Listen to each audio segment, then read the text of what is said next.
5. Uma mulher equilibrada. A mulher cristã procura o equilíbrio. Ela sabe que a única maneira de completar-se é manter o equilíbrio. Não se inclinará nem para a direita nem para a esquerda. Suas mãos delicadas seguram com firmeza o leme que manobra o navio, impedindo que o seu curso seja comprometido por suas ambições ou alvos. Ela busca uma prova positiva de que é possível receber a atenção do cônjuge e o respeito dos seus contemporâneos. Por que não ter tudo? Isso é excelência. A mulher de Provérbios 31 tem tudo, mas o equilíbrio é difícil de alcançar. Não é só o tempo que precisa ser equilibrado. Cabe à mulher a tarefa exaustiva de equilibrar seus diversos papéis. Deve trocar de roupa com a rapidez de uma manequim e mover-se de cena em cena sem confundir suas funções. Depois de sentir-se como um burro de carga o dia inteiro, de ser mãe a tarde inteira, é difícil transformar-se em um pote de mel à noite. Essa tarefa só pode ser realizada se a mulher se aquecer à luz da palavra de Deus e buscá-lo para aprender maneiras criativas de equilibrar-se. E isto não pode ser feito sem oração. Não pode ser conseguido sem Deus. É possível que o Senhor tenha determinado que a vida fosse assim, completamente inatingível sem Ele. Talvez soubesse que se pudéssemos navegar com sucesso sem a sua ajuda, nos envolveríamos de tal forma nas coisas que recebemos dele, que acabaríamos nos esquecendo do doador. Ele é antes de todas as coisas. Nele, tudo subsiste. Colossenses 1,17. Precisamos de Deus para obter as coisas, mas também necessitamos dele para manter o que obtivemos mediante as suas bênçãos. A oração de hoje é simples. Senhor, ajuda-me a cumprir minha tarefa. Diga isso baixinho pela manhã. Sussurre essas palavras durante o dia. Elas são um complemento espiritual dos campeões. A fonte secreta da força para as mulheres virtuosas. O poder da oração simples, consciente de Deus, é tudo de que precisa. O importante é dizer-lhe: Senhor, preciso de ti. Ficamos tão ocupados pedindo coisas que às vezes nos esquecemos de pedir-lhe, mas é Ele que tem tudo nas mãos. Causa medo lidar com uma vida tão cheia que se derrama como uma xícara de café transbordante. O pires recebe os restos que a xícara não consegue reter. Senhor, grita a mulher, pegue o que não posso segurar e guarde até amanhã. Ele tem um meio de dar a todos que pedem uma graça que permite a cada xícara ter um pires. Se a sua xícara estiver transbordando, peça-lhe para ser seu pires e apanhar o que está derramando. Lembre-se, porém, de recuperar o que ele pegou, pois a graça não dura muito tempo. Se segurou pela graça, você precisa resolver logo o assunto. Descubra uma estratégia para lidar com o que Deus lhe deu. A mulher virtuosa deve usar muitos chapéus, mas nenhum apertado demais que não possa trocá-lo por outro. Ela passa pelas 4 estações durante a sua vida. Na primavera, sua disposição é receber, e no verão, praticamente transborda. O estresse diminui no outono, e no inverno da vida, fica sentada na varanda e suspira por novas ocupações. Haverá um dia em que todos nós, homens e mulheres, de igual modo, gostaríamos de ter os desafios que temos agora para ocupar nossos pensamentos. Esse estágio pode ser caótico, mas não dura muito tempo. Aproveite a loucura, organize os desafios e, de vez em quando, mude os chapéus. Refrescada, reabastecida e com novo entusiasmo. O trabalho não deve tomar conta de você a ponto de fazê-la deixar de ser uma pessoa. Aprenda com os homens. Eles jogam futebol, riem, brincam e diversificam. Isso é essencial à sobrevivência. A dama deve, depois de cumprida a tarefa de mãe, colocar os filhos na cama, tomar um banho quente com sais fragrantes, ouvir música suave e agradável, liberar a tensão e entrar em outro estágio. Você tem outro estágio? Todos nós precisamos disso. Ter uma única dimensão é enfadonho para os outros e fatal para o nosso bem-estar. Gaste tempo com você. Crie maneiras para renovar o seu poço de água antes que os outros o esgotem. Eles farão isso inocentemente e depois se queixarão que você ficou doente por não ter lhes mostrado onde ficam os seus limites. Deus colocou limites no mar para que fossem conhecidos. Ele estabeleceu limites para você como filha dele. Ou quem encerrou o mar com portas quando irrompeu da madre? Quando eu lhe pus as nuvens por vestidura e a escuridão por fraldas? Quando eu lhe tracei limites e lhe pus ferrolhos e portas e disse, até aqui virás e não mais adiante, e aqui se quebrará o orgulho das tuas ondas? Jó 38, 8-11. Tudo o que Deus cria tem limites. Embora você tenha muitas responsabilidades, e a Bíblia diga que para aqueles a quem muito é dado, muito é exigido, mesmo assim, você precisa de descanso e de afastar-se da rotina. Se quiser manter o seu lado criativo, use cada um dos chapéus, mas saiba trocá-los com facilidade. Tenha cuidado para não se entediar demais. Se fizer isso, irá aborrecer as pessoas que antes a julgavam tão interessante. Mantenha-se viva, diversificando seus interesses. Quase todos os que têm vida longa possuem diversos interesses e são multidimensionais. Você é mais do que as muitas funções que desempenha. Só assim pode desempenhá-las transcendendo a sua tarefa. Não fique parada numa única dimensão.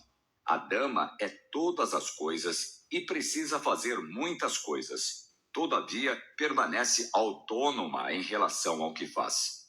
Só porque pode fazer algo, não significa que deva ser esse algo. É preciso separar o que é do que pode fazer. Se não agir desse modo, pode ficar presa, identificada para sempre com o papel que representa. Os outros só veem o trabalho que você faz e jamais reconhecem a pessoa que é. As coisas ficam ainda piores quando você perde de vista quem realmente é. Sua autopercepção se baseia apenas no papel que desempenha. Mas quando esse papel não for mais exigido, ou se não puder mais preencher essa função, você se perde porque não sabe quem é. Isso faz pensar no atleta que passa a vida inteira treinando para jogar. Ele pensa consigo mesmo: por que me preocupar com a escola? Por que aprender um ofício? Vou ser um astro do futebol? Um dia então quebra a perna e não pode mais jogar. Num instante, tudo o que era deixa de existir. O mesmo acontece com a mulher que tem filhos e se dedica completamente ao seu papel de mãe. Os filhos crescem e saem de casa. E ela fica sentada num ninho vazio, imaginando o que fazer em seguida. Talvez se volte para o marido e tente recomeçar a partir do ponto em que as crianças nasceram. Mas seu papel de esposa ficou vazio tanto tempo que ela se esqueceu de como exercê-lo. E o marido ficou cansado de esperar há anos e seguiu em frente sem ela. Essa mulher sente-se confusa, deprimida e sozinha. Passou tanto tempo sendo mãe que esqueceu como é ser mulher. No casamento, a mulher tem que exercer muitas funções. Ela é companheira, amante, mãe e amiga. No espaço de poucas horas, se transforma de executiva em lavadeira, de lavadeira em leitora de histórias de ninar, e vai finalmente para a cama, onde pode relaxar e passar bons momentos à noite. Que desafio fazer tudo isso, mas também que perigoso ficar presa em um papel em prejuízo de outro. Equilíbrio é o segredo. E lembre-se de que todas essas funções são coisas que você faz e não o que é. Com tantos papéis para desempenhar, a mulher deve ter cuidado para não se exaurir. Chega um ponto em que até a dama bem equilibrada tem de dizer: agora basta, estou cansada e preciso ser reabastecida. Pessoas diferentes são reabastecidas por coisas diferentes. Descubra algo que a reabasteça e revigore. Quer seja uma massagem facial ou a leitura de um bom livro. Dê uma fugida para isso. Não esqueça que só fazer retiradas e nenhum depósito deixará qualquer conta no vermelho. Não fique zangada nem desapontada porque os que a cercam continuam a colocar pesos cada vez maiores em seus ombros. É sua responsabilidade mostrar que já tem o bastante. Ninguém é adivinho. Você precisa dizer isso a eles. Se nunca disser aos que a rodeiam, preciso tirar tempo para mim, vão achar que não precisa disso. A única maneira de suportar as exigências colocadas sobre você é saber quando levantar a mão e dizer, basta. É mais útil guiar as pessoas amadas para uma fonte eterna do que ser essa fonte eterna. Torne-se uma bússola, um guia e evite tornar-se o destino final de todo mundo. É sábio ser um meio e não um fim. Sirva, ame e depois guie os seus para alguém que nunca irá falhar. Compreenda que você não é Cristo, mas apenas uma estrela. A mulher piedosa é uma estrela que brilha na noite. Irá guiar tanto homens como mulheres para encontrar o menino Jesus. É a dama que ousa ser diferente dos outros. É suficientemente avançada para ser uma empresária, mas também bastante sábia para vestir seus filhos de humildade e embelezá-los com a sabedoria que aprendeu por meio das dificuldades da vida. Este é o tipo de mulher que os homens procuram. Ela não precisa ficar muito disponível. É preciosa demais para ser previsível e à disposição de qualquer transeunte. Os homens podem ir atrás das mulheres lascivas, mas em geral não lhes dão valor nem se casam com elas. Tudo que é comum demais tem seu valor reduzido. O homem deve sentir que você possui algo raro e sagrado, algo frágil e especial que deve ser guardado e apreciado como um tesouro. Muitas vezes, se a mulher passou por muitos problemas, ela pode ter dificuldade em considerar-se valiosa. Você deve, porém, começar de novo e dar valor a você mesma como a alguém especial. Se não fizer isso, a história se repetirá. Oro para que o seu passado não a endureça. Quero que seja renovada para resistir à tentação de tornar-se uma rocha de indiferença. Poucos homens sentem-se atraídos por algo duro e calejado.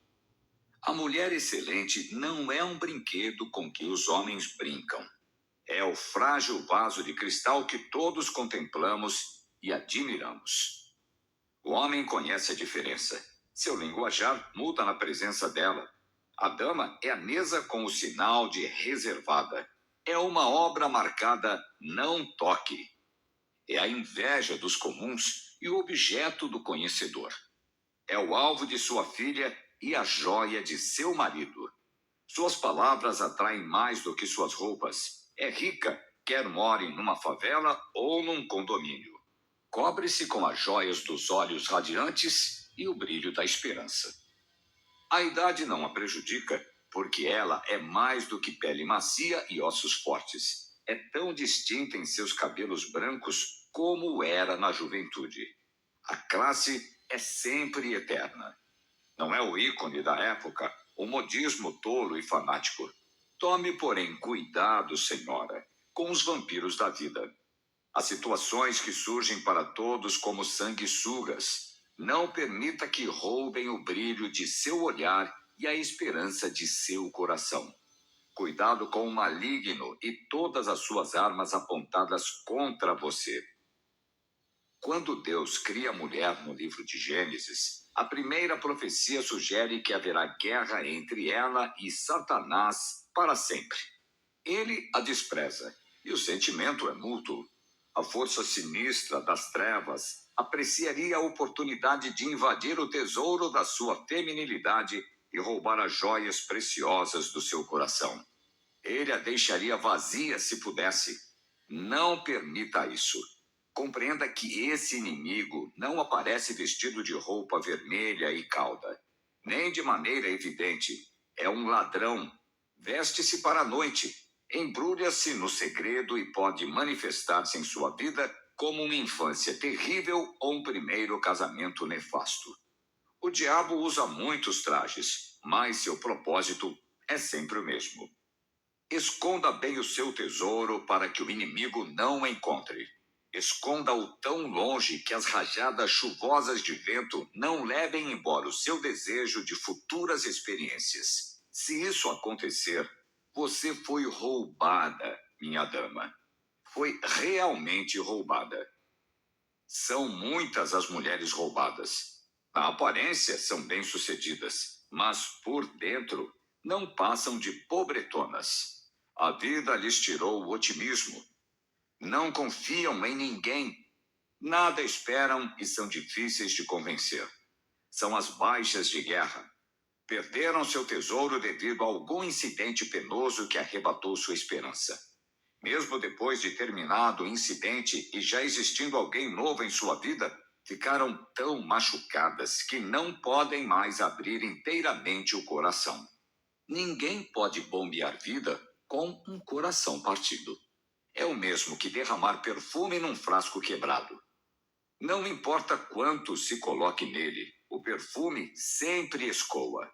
Se o seu coração foi quebrado pela vida, se o seu otimismo morreu na luta para persistir, eu o desafio.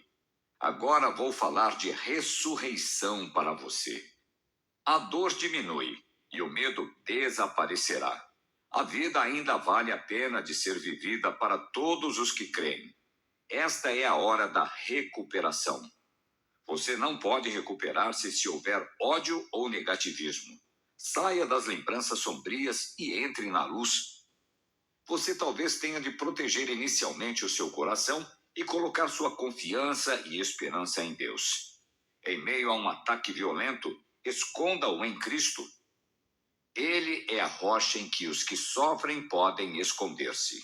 É o refúgio das vítimas da tempestade. Ele não permitirá que o malfeitor a destrua de novo. Esconda nele o seu coração e ele irá curá-la a fim de poder usá-la novamente. Vai curá-la até que possa confiar e amar outra vez. A vida sem paixão e amor é como um bife ressecado que foi cozido a ponto de perder todo o suco e ficar amargo. Guarde o seu coração, mas não oculte o seu rosto. Deus ainda não terminou sua obra em você. Ele tem um plano para você. Se perder o seu otimismo, o inimigo terá vencido.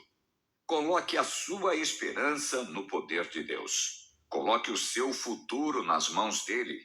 Você não sabe que Deus é sábio demais para deixar o seu destino nas mãos do inimigo?